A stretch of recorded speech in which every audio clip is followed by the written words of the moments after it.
I just stepped off the Holland America Rotterdam. I lived on this ship for 21 days, actually. Two back-to-back segments, which is a very Holland America thing to do. And honestly, I'm struggling with this review.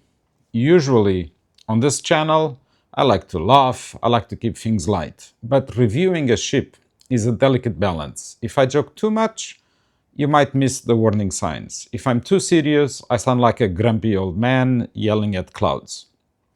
So today, I'm going to be brutally honest. I'm going to break this review down into 4 pillars: the crew, the corporate policies, the ship, and the food. And stick around because I have a surprise fifth aspect at the end, something I almost never include in a review. But on the Rotterdam, it was impossible to ignore. We are going to go on a roller coaster, from the very best to the absolute scratching my head worst. Let's get into it. Let's start at the top of the roller coaster, the crew. In a word, fabulous. Thank you very much. Aside from a minor coffee disaster I mentioned in a previous video, 99% of this crew worked tirelessly to make me feel like the ship was my home. And I mean personal service. Take the coffee situation. I was probably the only person on board asking for a ristretto. At first, nobody knew what it was, but word spreads out fast on the Rotterdam. There was this one morning, the bar manager is behind the machine, joking about needing to keep his skills sharp. But Leslie, the barista, sees me coming. She knows the manager is going to butcher my ristretto. So, without offending him, she swoops in, takes over the machine, and pulls the perfect shot. That is distinct customer service intelligence. Then there is Mahfoud, my waiter. He didn't just serve food. He studied me. He knew my pre-dinner drink, he knew my post-dinner coffee, and he learned that I don't have a sweet tooth, I have a cheese tooth. Every night, without asking, the cheese platter appeared instead of cake. Impeccable. Even Winston at the Lido buffet. You know, we never sit in the same spot twice at the buffet. Didn't matter. Winston found me, called me by my name, and had my white Zinfandel ready. Have you ever been treated like that on a ship with thousands of people? Let me know in the comments. Here is the math. The crew is just under 1,000. Guests range from 2,600 to 4,000. That's a ratio of roughly 1 crew to 2.6 passengers. That is the brink of good service. If that ratio slips, service crashes. But right now, the crew is compensating for everything else. And that brings me to the bottom of the roller coaster. While the crew is doing the heavy lifting, the corporate headquarters seems to be doing the heavy taking. Look, I'll give them credit where it's due. They still do twice daily room turndown. Carnival, take notes, please, don't kill this. And their loyalty program is still strong. But the rest, it feels like a masterclass in nickel and diming. Let's talk about the heavy roll package. It sounds great, right? It includes the signature drinks package, drinks up to $11. The problem?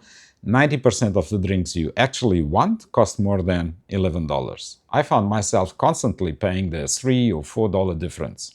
If you drink 2 cocktails a day, you are better off upgrading to the Elite package for an extra $5 a day. It covers up to $15 and unlimited non-alcoholic drinks.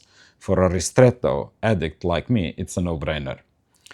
But here is the catch, and this is absurd. You can only upgrade during the first 48 hours. I missed the window, I had to escalate the issue, and thanks to the amazing crew bending the rules, I got it fixed.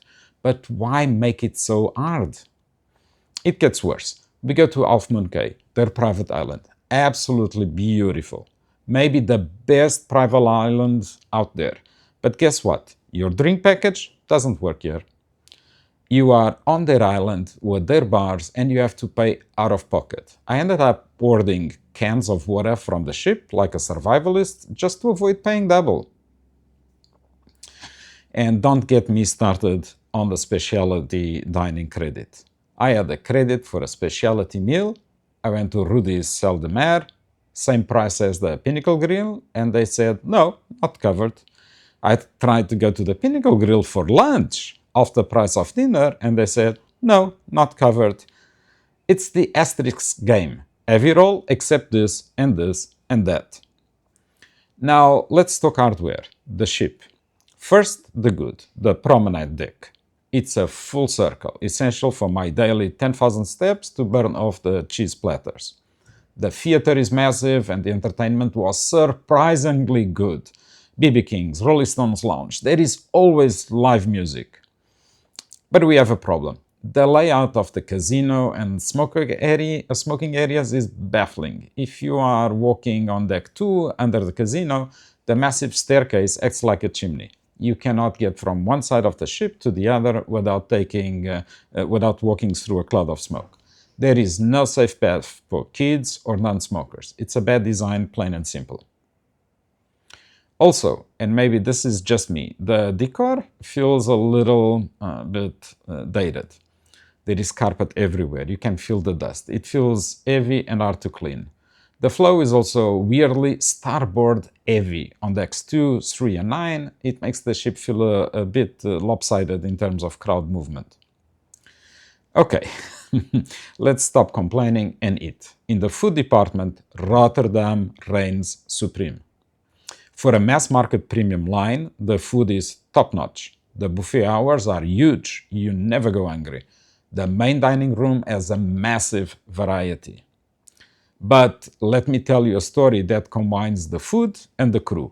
I met Stanley, the executive chef, at a coffee talk event. We started chatting about his birthplace, Goa, and I mentioned my favorite restaurant there. You won't believe this. He didn't just nod. He went into the kitchen and cooked 2 specific dishes from Goa just for me. Not for the buffet, for me. That is the level of hospitality we are dealing with. I promised you a 5th aspect. Usually I review the ship, not the people on it. But on the Rotterdam, the passengers are a huge part of the vibe. I noticed something unusual. The loyalty is off the charts. You don't see many first-timers, you see 3, 4, 5-star mariners everywhere. These people wear their status like medals. And I realized something. They don't come back just for the free laundry bag you get at 4 stars, though that is nice. They come back because of the connection. The coffee talks with the cruise director, the way the crew interacts, it creates a sense of belonging. The corporate policies might be annoying. The carpet might be old, but the people, the crew, and the fellow passengers make you feel like you belong to a club. So, is the Rotterdam for you? If you can navigate the fine print of the drinks package and dodge the casino smoke, the service and food are unbeatable. If you haven't seen my full breakdown of the cabins or that coffee disaster I mentioned earlier, click right here to watch that next. I'll see you there.